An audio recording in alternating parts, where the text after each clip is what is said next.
Tuhan bersamamu dan bersama rohmu. Inilah Injil suci menurut Yohanes. Dimuliakanlah Tuhan.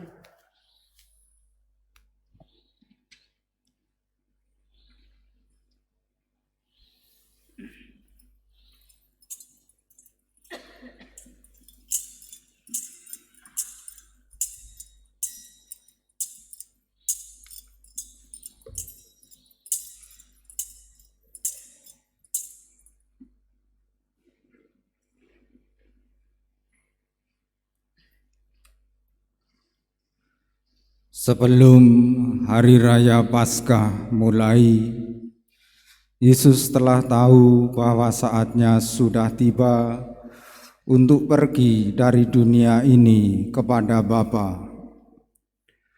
Sebagaimana Yesus selalu mengasihi murid-muridnya, demikianlah sekarang Ia mengasihi mereka sampai saat terakhir.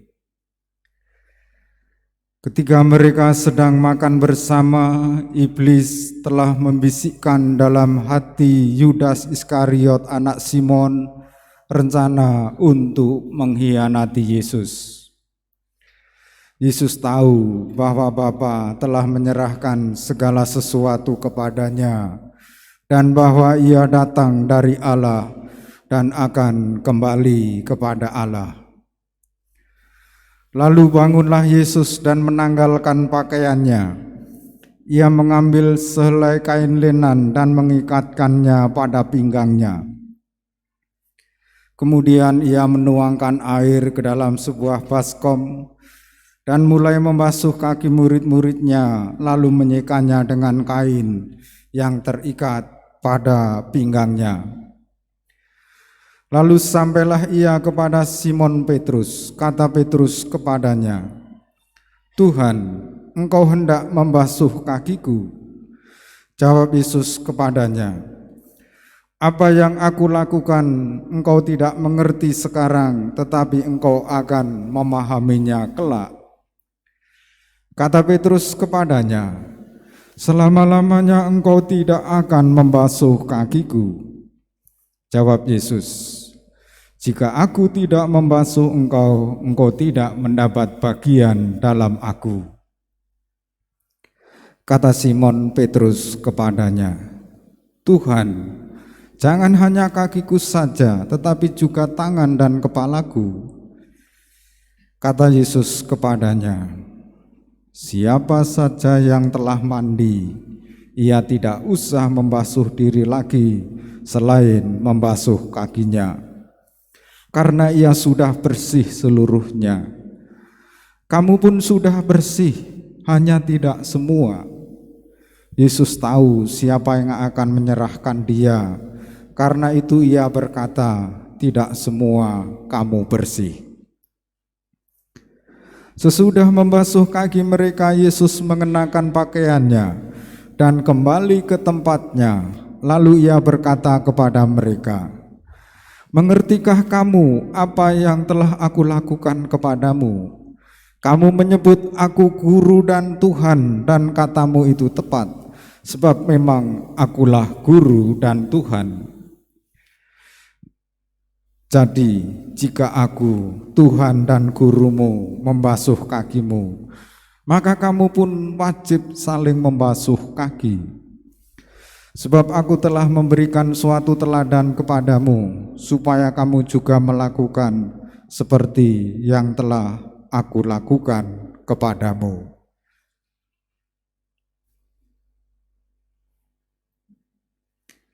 Demikianlah sabda Tuhan. Terpujilah Kristus.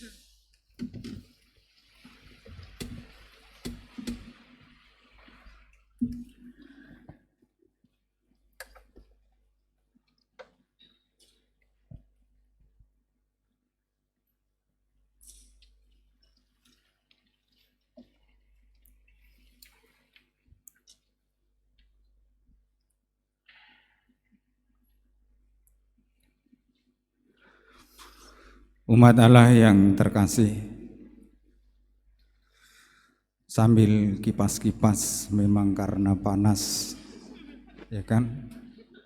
kita merayakan malam perjamuan Tuhan.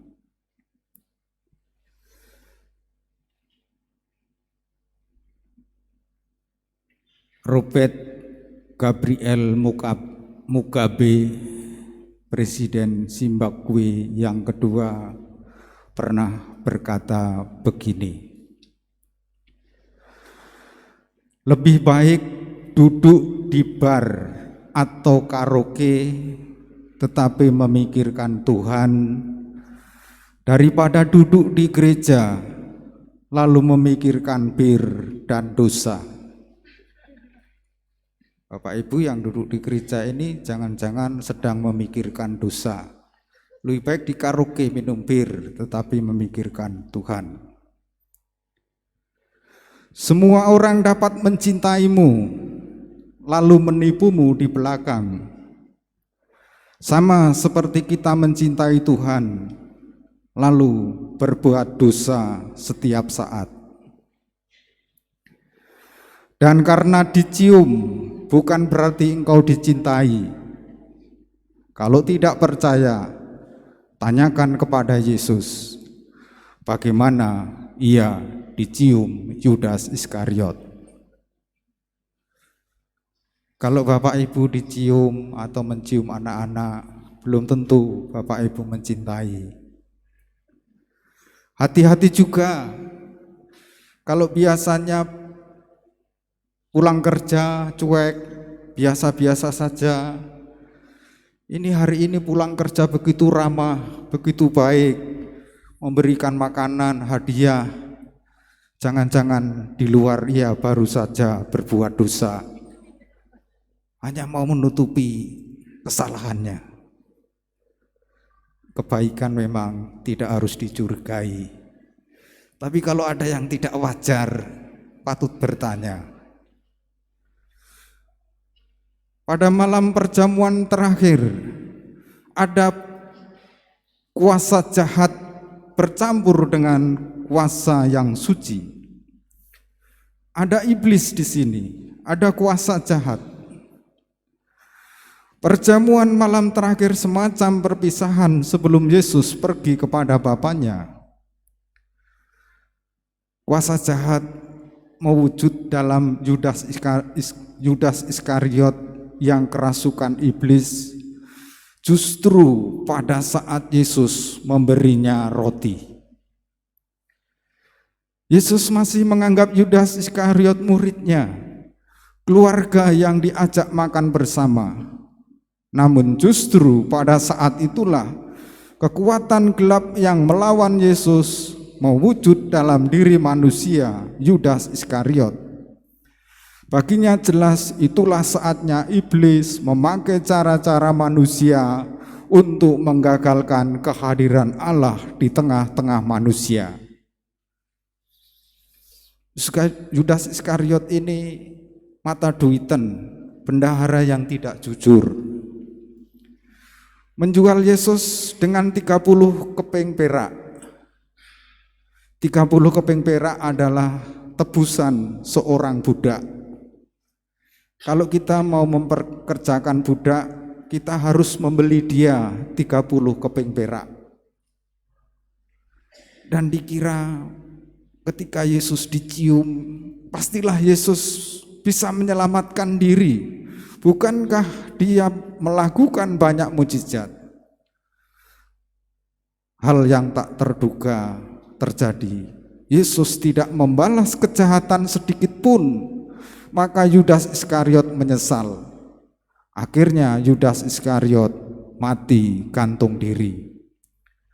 Hati-hati dengan dosa yang kecil yang dianggap biasa-biasa saja, lalu tidak apa-apa. Dosa yang kecil, daya rusaknya luar biasa. Hal itu dialami Yudas Iskariot. Kekuatan-kekuatan yang melawan karya Allah memakai wujud manusia. Bukannya keduanya tidak saling mengenal, justru mereka amat dekat satu sama lain bagaikan keluarga. Yohanes menyampaikannya untuk menunjukkan bagaimana kekuatan-kekuatan gelap bisa memakai cara-cara yang dipakai Allah sendiri agar kita makin memahami kenyataan yang kerap kali tidak mudah dilihat. Kita lalu bertanya, apa sebenarnya daya-daya gelap yang paling hebat, yang paling menakutkan? Bukan Presiden Rusia yang sedang melawan, yang sedang menyerang Ukraina. Bukan penguasa yang menindas, bukan pemeras, bukan COVID-19, bukan itu semua. Kekuatan-kekuatan yang sudah lama merasuk di dalam diri manusia adalah dalam wujud kecenderungan jahat dalam diri manusia yang meniadakan kemanusiaan sendiri. Kuasa gelap yang harus diawaskan menurut Paus Fransiskus adalah budaya ketidakpedulian. Doa-doa Kristiani yang tidak menyangkut kenyataan hidup bukanlah doa Kristiani. Yesus mengantar manusia mengenal Tuhan yang disebutnya sebagai Bapa dan mengajarkan bagaimana Bapa hidup terus di tengah-tengah daya-daya gelap yang merusak ini dengan satu kalimat, dengan saling mengasihi.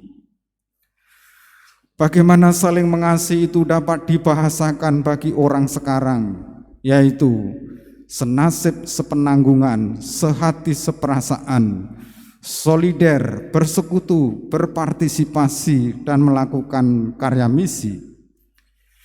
Bila ada solidaritas, orang mulai saling percaya.